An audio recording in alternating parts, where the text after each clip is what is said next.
और दुआएं भी यकदम कबूल होने लगती हैं। तब समझ आती है कि सब्र तो बस उस रास्ते का एक हिस्सा था जो हमें हमारी पसंदीदा मंजिल तक वापस ले आया है। हम अजर कमा तो सकते हैं, लेकिन उस अजर के मिलने का वक्त सिर्फ अल्लाह ही तय करता है। सब्र सिर्फ इम्तिहान होता है, ऐसा इम्तिहान जिसके बाद सब कुछ आपको वैसे ही वापस लौटा दिया जाता है जैसे आपसे लिया गया था। तो आप अल्लाह के लेने पर सब्र कर लें, अल्लाह आपको देने पर राज़ी हो जाएगा। और अगर इतने सब्र के बाद भी मुझे कुछ ना मिल सका तो उसने मायूस होकर मुझसे पूछा, मिलेगा? मैंने कहा ज़रूर मिलेगा। अल्लाह हमारे दिल को कभी भी उस चीज़ के लिए मुसलसल तकलीफ़ और मुसलसल इंतज़ार में मुब्तला नहीं करता जो हमारे लिए नहीं होती। हाँ, मगर यकीन में अगर मगर नहीं होती। जब अल्लाह से सौदा कर लिया जाए तो नफ़ा या नुकसान का नहीं सोचते। तब बस इतना याद रखते हैं कि जो होगा बेहतर होगा। यकीन करो, अल्लाह के दिए गए घाटे में भी बड़े बड़े फ़ायदे होते हैं। ये कहते हुए उसकी आंखों में अजीब सी चमक थी। आपको पता है कि अक्सर औकात आप खुद ही अपने सबसे बड़े दुश्मन होते हैं, और जिन आजमाइशों को आप अपनी तबाही समझकर अल्लाह को कोस रहे होते हैं, वो आजमाइशें ही उस तबाही को अपने अंदर समेट लेने के लिए आई होती हैं, जिन्हें आपने अपनी हर धर्मी और अपने गलत फैसलों से अपनी जानिब ललकारा होता है। इसलिए हर बात पे अल्लाह को कसूरवार ठहराना बंद कर दें, क्योंकि आपकी सारी ख्वाहिशें इतनी भी परफेक्ट नहीं होती जितना आप उन्हें समझते हैं, और अल्लाह के सारे फैसले इतने बुरे नहीं होते जितने आपको लगते हैं। अल्लाह से ज़्यादा भी भला किसी को तुम्हारी फ़िक्र हो सकती है। उसने तो अपने लिखे नसीब की भी कभी परवाह नहीं की। उसने तो जब भी देखा तुम्हारी दुआओं को ही देखा। उसने तो तुमसे बेगर्ज मोहब्बत की, इतनी बेगर्ज कि तुम्हारे दिल ने उसे छोड़कर सब मांगा, और उसने फिर भी इनकार नहीं किया। उसने फिर भी नवाज दिया। अल्लाह तुम्हारा दिल नहीं मोड़ रहा, क्योंकि वो तुम्हारा नसीब मोड़ चुका है। जिन दुआओं पे तुम वसवसों में पड़े हो, अल्लाह तो वो दुआएं पहले से ही कबूल कर चुका है।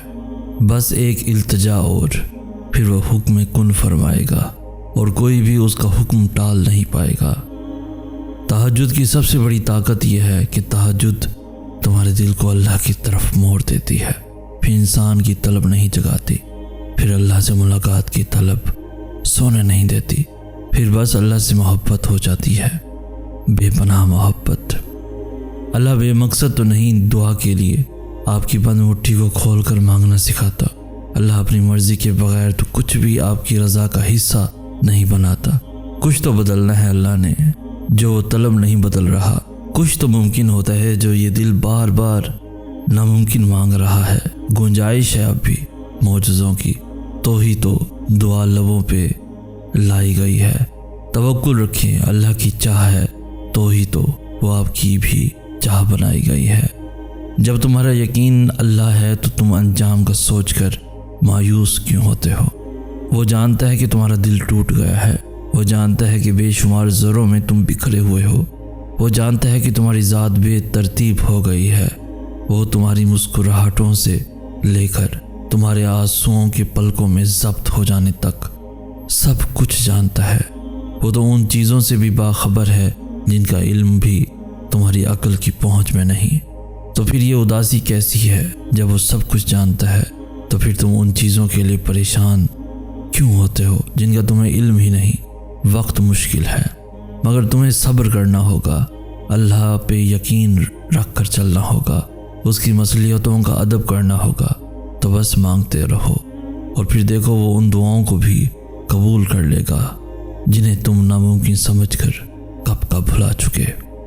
दुआएं बहुत ताकत रखती हैं, और दुआएं सोच समझकर नहीं मांगी जाती।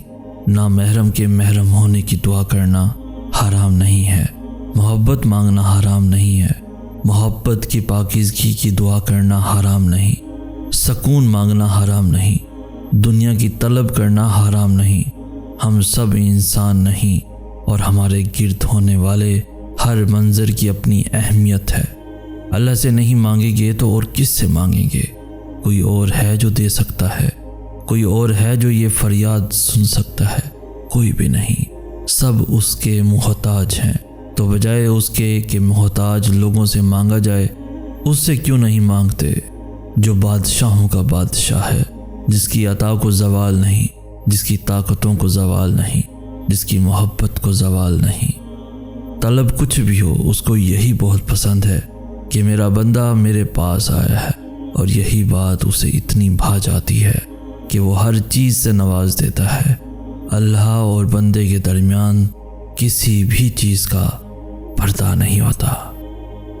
आखिरी तो नहीं मगर सबसे अहम कदम अल्लाह से मुलाकात का दुआ है। दुआ प्रोटोकॉल की तरह होती है, जिसमें उस बादशाह के सामने अपनी बेबसी रखी जाती है, गिर गिरा कर उसे मनाया जाता है। दुआ के हर हर्फ पे इंसान इस बात का एहतराफ़ करता है कि तू ही बादशाह है, तू ही वाहिद है, तू ही अव्वल है, तू ही आखिर है। तेरे दर से आखिरी उम्मीद लगा कर आए हैं, तू ही अता करेगा, क्योंकि तू ही बस अता कर सकता है। दुआ पहाड़ों को भी सर करने की सलाहियत रखती है और लिखी हुई तकदीर का एक एक हर्फ भी बदल सकती है। दुआ वो कर सकती है जिसका ना आपको कभी वहम आया और ना ही गुमान।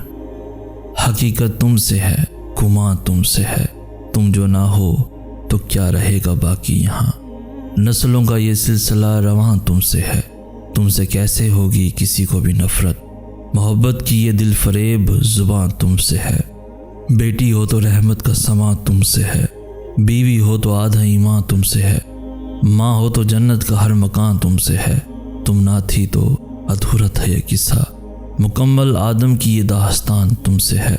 हुस्न नहीं बन सकता तुम्हारी पहचान, हुस्न की पहचान तुमसे है। तुम जो ना चाहो तो वीरान हो जाए, रौनकों में लिपटा हुआ ये जो सारा जहां तुमसे है। वो जो आज तुम्हारी ज़ात से इनकार कर रहा है, उसे बता दो, उसे बता दो कि वो नादान तुमसे है। तुम्हें मिटाकर कायम वो भी ना रह सकेगा, तुम्हें मिटाकर कायम वो भी ना रह सकेगा। उसके होने का निशान तुमसे है। तुमसे ही है ज़िंदगी, तुमसे ही है ज़िंदगी, सांस लेता हुआ हर इंसान तुमसे है। हम अल्लाह की मोहब्बत को बहुत गलत जज करते हैं। हम उसकी मसलियतों पर कितना शक करते हैं, हम उसके फ़ैसलों पे कितने एतराज़ात उठाते हैं, उसकी तकसीम पे बहुत सारे शिकवे करते हैं। लेकिन फिर एक वक्त आता है जब हर चीज़ की हकीकत हमारे सामने लाकर खड़ी की जाती है। उन दुआओं की भी जो पूरी ना हो सकी, और उन चीज़ों की भी जो दूर कर दी गई, और फिर उनके बदले में दी गई नेमतें हमें दिखाई जाती हैं। फिर समझ आती है कि कितने तूफ़ानों को अल्लाह ने अपनी रहमतों से रिप्लेस कर दिया, जिनसे लाइल्म होकर हम उन्हें मांगते थे। फिर समझ आती है कि हमने तो अल्लाह को कभी समझा ही नहीं, और जितना समझा बहुत गलत समझा।